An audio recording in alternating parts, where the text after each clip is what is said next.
Hey Summit Church family, this is John Parker. I'm the lead pastor here at Summit. I've had the privilege of serving as a part of this church since we began, and I actually grew up in church. Now, churches have traditions, the things that we do that remind us of what's important to us and help us serve better in any given season. And traditions come and go depending on the demands of the season. But then there's sacraments, and sacraments are the traditions that were given to us by Jesus. These are instructions for the way we ought to be as a church.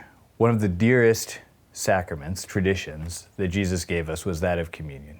Communion is our physical act of taking in bread and wine as a remembrance both of the Last Supper that Jesus had with his disciples, but more importantly, what that Last Supper meant for his disciples. See, Jesus, when he was speaking with them, said the following: "While they were eating, he took bread and gave thanks and broke it and gave it to his disciples, saying, 'Take and eat, this is my body.'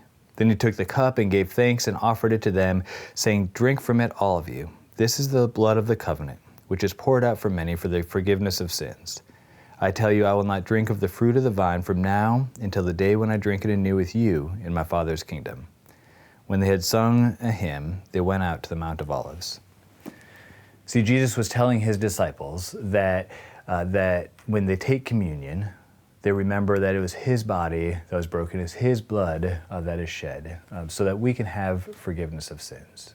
When we take communion, this physical, very symbolic, but wholly important act of taking in bread and wine and remembering the sacrifice of Jesus, it reminds us of his great love for us, of the pain and suffering he went through, and of the hope that we have. One, that he is our sustenance, and we can depend fully on him, and two, that we will be with him again one day.